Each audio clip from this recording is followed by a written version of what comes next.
রাজনৈতিক মানুষজন, আমি নাম বলতেও চাই না, মানে এটি আপনারা সবাই জানেন, তারা বিদেশ পর্যন্ত গিয়ে, অর্থাৎ আমাদের যে দুটো রাষ্ট্র থেকে 10টি রাষ্ট্র থেকেই সবচেয়ে বেশি রেমিটেন্স আসে, তার মধ্যে সৌদি আরব, আরব কান্ট্রি এবং যুক্তরাষ্ট্র গত অর্থ বছরে আমাদের দ্বিতীয় রেমিটেন্স ছিল।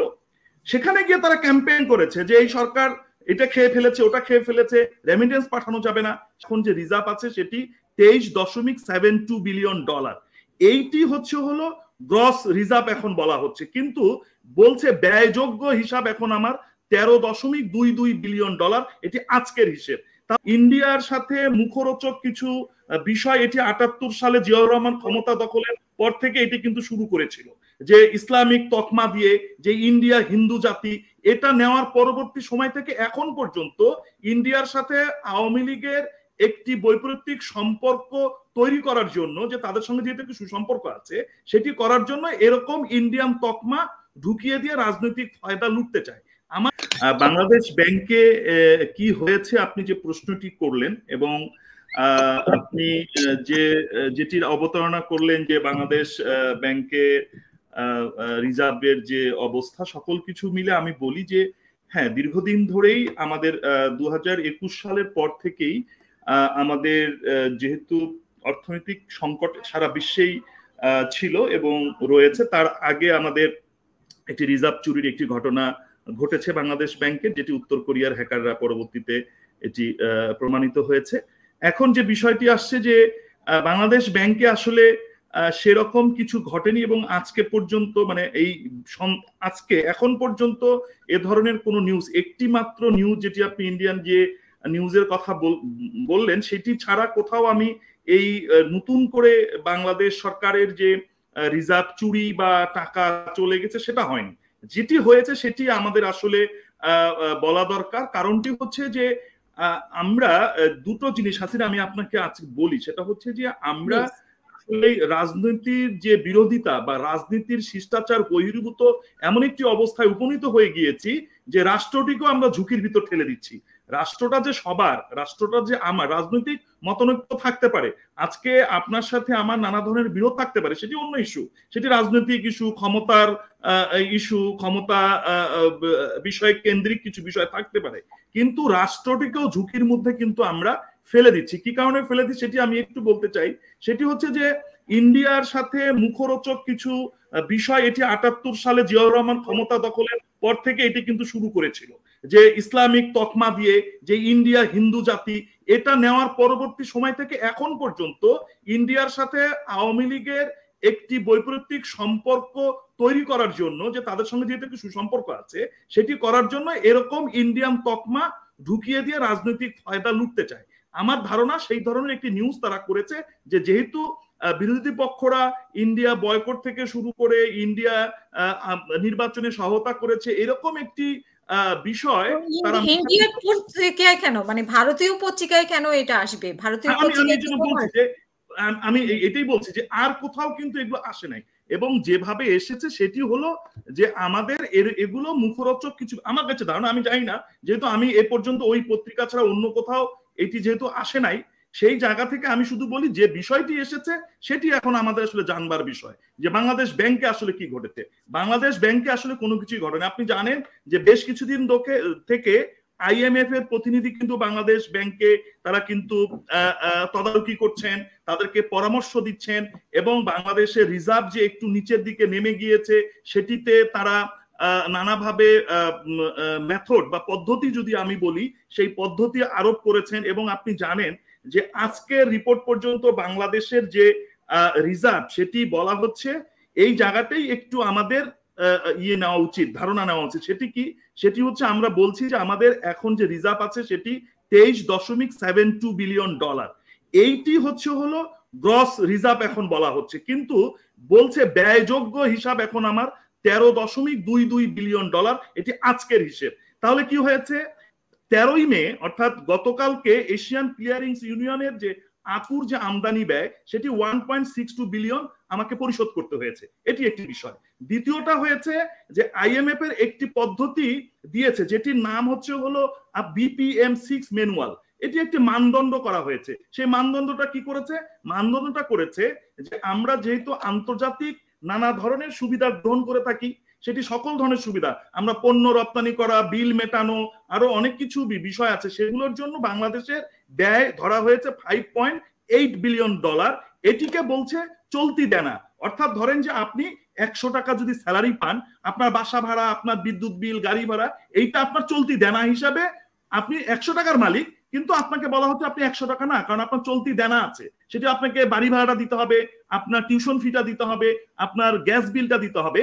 এই জায়গাটিতে তারা বলেছে যে বাংলাদেশের চলতি দেনা 5.8 বিলিয়ন, সেই অর্থে 18 বিলিয়ন, অর্থাৎ হলো আমার আকুর পেমেন্ট করার পরে যে টাকাটি ছিল সেটি এখন কমে আমার 18.30 বিলিয়ন ডলারে এসেছে, এটি যদি আমি যুক্ত করি তাহলে 23.72, আর যদি আমি এটা বাদ দেই তাহলে 13.22, অর্থাৎ এই টাকাটি রিজার্ভ হিসাবে রাখা হয়েছে। কেন রাখা হয়েছে সেটিও কিন্তু এই IMF কিন্তু আপনার পরামর্শ দিচ্ছেন। কিরকম পরামর্শ দিচ্ছেন সেটি ওনারা বলেছেন যে IMF কিন্তু আমাদেরকে একটি ঋণ দিয়েছে $4.5 বিলিয়ন, এবং সেটির প্রথম কিস্তির টাকা অলরেডি আমাদের কিন্তু সার করেছে। তাদের একটি শর্ত ছিল। কি শর্ত ছিল? সেই শর্তের মধ্যে একটি ছিল যে আগামী জুন, এই যে জুন মাস আসছে, অর্থাৎ এই জুন মাস নাগাদ আমাদের রিজার্ভের লক্ষ্যমাত্রা নির্ধারণ করেছে $14.8 বিলিয়ন। এটি তাদের একটি লক্ষ্যমাত্রা করে দিয়েছে যে এটি যদি করে এবং সেটি যদি ব্যয়যোগ্য, অর্থাৎ এই টাকাটি আপনি ব্যয় করতে পারবেন, এরকম অবস্থায় যদি উপনীত হয় তাহলে বাংলাদেশ ঝুঁকির ভিতর থাকবে না। এই জায়গাটিতে আমাদের যে প্রবলেমটা হচ্ছে, আমরা কিছু না বুঝেই, হ্যাঁ আমাদের রিজার্ভের পরিমাণ কমে গেছে, কারণ 2021 সালের সেপ্টেম্বর মাস পর্যন্ত আমাদের 48 বিলিয়নে আমরা রিজার্ভটি নিয়ে গিয়েছিলাম, কিন্তু সেখানে বুঝতে হবে যে সেখানে আমাদের কিন্তু অনেকগুলো ব্যয় ছিল, অনেকগুলো দেনা ছিল, সেগুলো কিন্তু আমাদেরকে এখন ধীরে ধীরে গত 2 বছরে আমাদের কিন্তু সেটাকে পরিশোধ করতে হচ্ছে। সেই জায়গাটিতে আমরা কি করছি, ফুলিয়ে ফাঁপিয়ে নানা ধরনের, সত্যটি না বলে আমি ঘুরিয়ে বলছি কথাটি, আমি কিন্তু ঘুরিয়ে বলে আমরা এক ধরনের রিউমার তৈরি করে দিচ্ছি বা গুজব তৈরি করে দিচ্ছি। এবং আরেকটি বড় বিষয় যেটি হয়েছে আপনি লক্ষ্য করবেন, সেটি হচ্ছে গত নির্বাচনের আগে আমাদের কিছু রাজনৈতিক মানুষজন, আমি নাম বলতেও চাই না, মানে এটি আপনারা সবাই জানেন, তারা বিদেশ পর্যন্ত গিয়ে, অর্থাৎ আমাদের যে দুটো রাষ্ট্র থেকে, 10টি রাষ্ট্র থেকেই সবচেয়ে বেশি রেমিটেন্স আসে, তার মধ্যে সৌদি আরব, আরব কান্ট্রি এবং যুক্তরাষ্ট্র গত অর্থ বছরে আমাদের দ্বিতীয় রেমিটেন্স ছিল। সেখানে গিয়ে তারা ক্যাম্পেইন করেছে যে এই সরকার এটা খেয়ে ফেলেছে, ওটা খেয়ে ফেলেছে, রেমিটেন্স পাঠানো যাবে না। সেটি একটি বিরূপ প্রতিক্রিয়া যেরকম হয়েছে, অর্থাৎ হলো যে ফলো ছিল, গত অর্থ বছরে আমার বিদেশি রেমিটেন্স এসেছে 2161 কোটি 60 লাখ সামথিং, 60,000 মার্কিন ডলারের মতো।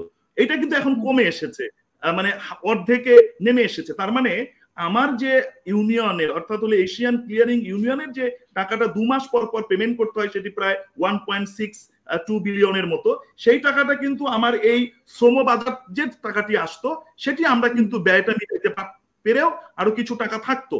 এই গত যে 6 মাস, বা আপনি যদি এই হিসেবে দেখেন, মানে নির্বাচন থেকে ধরে তার আগে থেকে ধরে এই পর্যন্ত যদি হিসাব করেন, তাহলে দেখবেন যে এটি একটি কিন্তু আমাদের রাজনৈতিক ব্যক্তিবর্গের অদূরদর্শিতার কারণে এবং শুধুমাত্র ব্যক্তিগত স্বার্থ চরিতার্থ করার জন্য, ক্ষমতার রদবদলের কারণে তারা এই ঘটনাটি ঘটিয়ে ফেলেছেন। অর্থাৎ মানুষের মনে এক ধরনের বিরূপ প্রতিক্রিয়া তৈরি করে দিয়েছে। তারা তখন মানে ব্যাংকিং খাতে টাকাটি না পাঠিয়ে হুন্ডির মাধ্যমে টাকাটি পাঠাচ্ছে। এটি হলো একটি বিষয়, যে দুটো বিষয় আমাদেরকে কিন্তু দেখতে হবে, যে আমরা তো আর ডলার উৎপাদন করব না, আমরা তো ডলার ছাপাবো না, আমাদেরকে এটা তো আয় করতে হবে। এবং আমাদের বৃহৎ দুটি আয়ের জায়গা হচ্ছে শ্রমবাজার, আরেকটি হচ্ছে হলো আপনার রপ্তানি আয়, বিশেষ করে গার্মেন্টস থেকে আমাদের বড় একটি আয় আসে। এই জায়গাগুলোকে আমরা দুর্বল করে ফেলেছি, সেটি রাজনৈতিক কারণে আমরা দুর্বল করে ফেলেছি। মনে করেছে এই দুটি জায়গায় যদি আঘাত করা যায় তাহলে আওয়ামী লীগ সরকার দুর্বল হবে। আসলে যে সরকার যে দুর্বল হবে না, এটি যে রাষ্ট্রীয় সম্পদ, সকল জনগণ যে রাষ্ট্রের, এই জায়গাগুলো কেন জানি আমরা দেখাতে পারছি না, আমরা সেটি করতে পারি নাই। তবে আশার আলো হচ্ছে, আমি যেটা বলি সেটি হলো যে IMF এর আজকের যে প্রতিনিধির যে বিষয় এসছে, বা ওদের যে লক্ষ্যমাত্রার যে নির্ধারণ করা হয়েছে, সেই বিষয়টা নিয়ে আমার কাছে মনে হয় না যে এটি খুব দুশ্চিন্তার আছে। যদি আমরা যে রপ্তানি যে আয় এবং বৈদেশিক যে রেমিটেন্স, সেটা যদি আমরা আহরণ করতে পারি, সেই জায়গাটিতে কাজ করছে। এবং আপনি জানেন যে সরকার প্রধান মাননীয় প্রধানমন্ত্রী উনি 3টি দেশ সফর করবেন এবং এই সফরের মধ্যে ভারত, চীন এবং ব্রাজিল রয়েছে। ব্রাজিলের নতুন বাজার খোঁজা হচ্ছে। এরকম করে যদি আমাদের আর দীর্ঘকালীন যে ঋণটা আছে এটিকে যদি অনেক অর্থনীতিবিদ এবং বিশেষজ্ঞরা বলেছেন এবং এটি IMF-এরও যে সেটি এখন ধরা হবে না। যদি সেগুলোকে ধরা না হয় এবং কয়েকটি খাতের কথা বলা হয়েছে যেগুলোর আপনার রিজার্ভের যে অর্থটি সেটি সংযুক্ত করতে পারবেন, তাহলে সংযুক্ত করতে পারলে যে অবস্থার ভিতর আছে, হ্যাঁ আমরা গত 2 বছরে আমরা প্রতি বছরে প্রায় প্রতি মাসে প্রায় 1 মিলিয়ন পর্যন্ত আমাদের কমে এসেছে। সেটি সত্য, এটি তো অস্বীকার করার কিছু নাই, এটা তো আপনার খেরো খাতার ভিতরে আছে। তবে অর্থ বছরের যে রেমিটেন্স আছে সেই রেমিটেন্স দিয়ে আমরা দায় মেটাতে পারবো এবং যে বিষয়টি আছে যে আমাদের রাজস্ব আহরণের ক্ষেত্রে IMF কিন্তু পরামর্শ দিয়েছে। আর পিটার হাসের বিষয়টা আমি শুধু বলে আপনার এই পর্বে আমি শেষ করি, সেটি হচ্ছে যে পিটার হাসকে নিয়েও আমরা নানা ধরনের কথা বলছি।